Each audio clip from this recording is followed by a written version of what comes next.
So how many hours should you study at a university? How many hours as an undergraduate student? How many hours as a master's student, as a PhD student? Of course, everybody wants to know that, and you probably want to know that too since you're watching it. So in this video, I'll talk about this. I'll reflect on this question, and specifically, I will first explain what is wrong. I'll criticize the existing guidelines regarding this topic, the guidelines that you can find online. I'll explain what is wrong with them, and then I will explain what I think you should focus on instead to be successful, rather than the number of hours. But of course, since this is why you are watching this video, I'll also talk about my own experience and how many hours I actually spent at my undergraduate and then master's and then PhD programs. So first, I said I want to criticize the existing guidelines. Why is that? What is wrong with these guidelines? And what are these guidelines to start with? So the whole reason I decided to record this is because I went online and I started to search for answers to this question, because I know I've been asked this question by many of you, and I know that understandably this is concerning to new students. So what I found was alarming, and I really hate this stuff, some of that stuff that I found.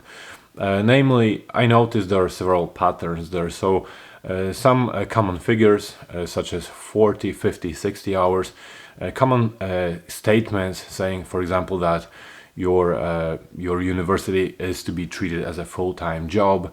Therefore, you should, again, study 40 or 50 or 60 hours.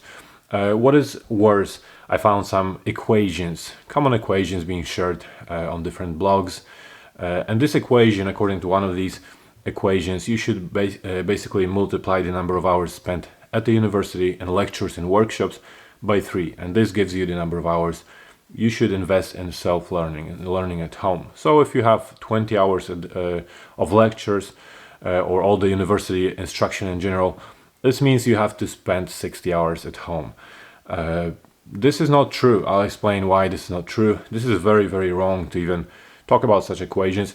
And the worst thing I have found, it was actually posted on one of university's blogs, and it said that good students, good learners should spend this or that number of hours. So it kept using that term, good students. They basically said you will be fine spending 10 to 15 or 20 hours weekly on your studies, but if you want to be a good student, a good learner, then you need to spend 60. So that, again, I hated that. But why do I hate that? All of these so-called guidelines, they make you feel inferior. They make you feel bad about what you are actually doing. And I remember I had this problem when I was a student. I never spent anywhere near these numbers of hours studying at home. So that's a little spoiler alert for you. Of course, I'll go into detail of how many hours I actually did spend, but it was never anywhere near 60 or 50 or even 40 hours. And I always felt bad. I always felt that I perhaps should be doing more, because I kept being told that I should be treating my studies as a full-time job, and in fact spending 50 or 60 hours. So that's why I don't want you to feel this way. And here I'll explain what you should do instead and how many hours I actually spent during my studies. So as you may suspect by now, the problem with these so-called equations or guidelines is that they are so generic. In general, they just generalize everybody, put them into the same group, assuming that everybody's the same. Of course, there are so many factors that will influence the number of hours that you put into your studies, including, of course, starting with some individual differences. So individual learners, how we learn, how fast we learn, what hours we prefer to work or study during the day, which hours, is it early morning or not. So all these factors, but then of course the program itself, you can never compare a PhD program to a master's or undergraduate program.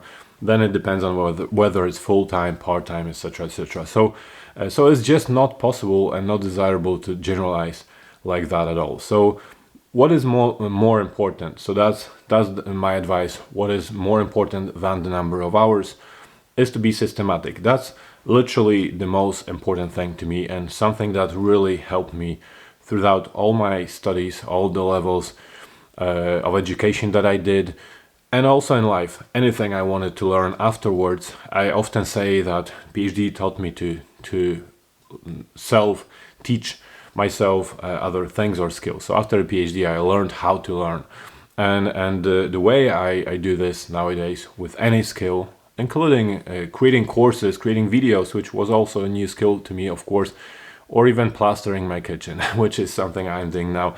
Any new skill that I want to acquire, I nowadays achieve it or acquire it through being systematic.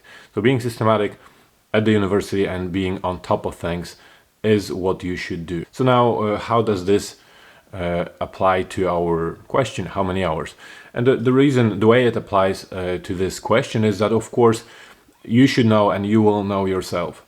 And you know what is enough for somebody may not be enough for somebody else. Somebody will need 10 hours, somebody will need 5 hours to do the same stuff because somebody maybe is a faster reader or somebody is a better reader. So somebody just acquires knowledge more efficiently. So again, no point talking about the number of hours because they will differ. You will have classmates who spend twice or double the time that you spend reading, and yet they don't know as much as you do. So again, there is absolutely no point comparing yourself to other people. You just need to be systematic. So now, how does that work? And here I'll talk about my own experience, how many hours I spent at all these different levels. So firstly, let's get some things straight. You may be thinking that perhaps I was always some kind of an ace. I'm sitting here talking, having this PhD and talking to you about experiences, teaching you things. This could not be farther from truth, however, because I was never, let's say, a top learner, top student in the class. I did have quite good results, but this is not to say that I spent so much time in the class or studying. In fact, I completely blew my first attempt at my undergraduate studies. I dropped out, so I didn't even succeed at all, and then I only came back a year later, and at the beginning, again, I wasn't really motivated. There was just one point when I decided I really want to finish it. I started to develop this real interest in what I was learning about. I was learning about teaching English, and somehow I started to develop this real intrinsic motivation. At that point, I said to myself, I'm going to succeed. I want to succeed, and I want to do everything I have to do to succeed. I'm not dropping out, and I'm not quitting this time. So what do I need to do? And what I did was being systematic. That was the big change. Every day after school, every day after the university, I would come home, and the first thing I did was to study, was to do my homework. I was doing my undergraduate in a Polish university. It's quite a different environment. There is much more studying, much more memorization specifically involved, much more homework, much more tests, weekly tests. So it's much more difficult than the UK system that I later got to know. So what I did every day was to spend some time studying. I would come home and just make sure that I got all the homework done, even if it wasn't for tomorrow, it was for next week. I always had everything done first, all the reading done. And what happened is that it really didn't take me that long to do it. It took me initially a little bit longer because I was a little bit behind, which is understandable. Maybe that's where you are already. If so, don't worry because you can easily catch up. And eventually, as I started to catch up, it took me less and less time. So if I had to think on average, it would be 1 hour, maybe maximum 1 hour and a half of studying every day, because this way I could catch up. In fact, I reached a point where there was nothing for me to study because I was on top of things. I done my homework, I did my reading. Sometimes you don't have to do it, but I wanted to stay in that mindset, in that frame of mind for studying, in that routine. So sometimes if I didn't have anything to do, and it happened increasingly often, I would maybe read the reading for next week or for the week after, just to, again, stay in the loop, just to be in that framework. So this is what happened. Being systematic really changed everything for me. So first, before I go to my master's, I would say that on average for my undergraduate, I would probably study about 1 hour, 1.5 hours a day if I was to draw an average. Of course, it was different before assignments and things like that, when some additional time was required. But again, these things are not included in the guidelines that I mentioned. So they only talk about the general number of hours you should spend every week. So perhaps 10 hours or so would be the answer for me. And very often it was definitely much less than this. And then I did my master's. Again, I was definitely not the most hard-working person in class, meaning that I really missed a lot of classes. I kind of figured out which ones I can afford to miss, where the register, the attendance is being checked and where it's not being checked, to the point where one of my classmates actually at the end of the term, when I showed up in class, he was surprised to see me. He thought I dropped out. I just didn't come to that class often. But now, why did I do that? So don't think that I'm just trying to convince you not to go to class, because that's not what I'm trying to do. I figured that to commute, to get to the class, get to the university on the bus, to sit there in that class for 1 hour and a half. In that specific class, for example, the teacher was just reading PowerPoint slides for 1 hour and a half.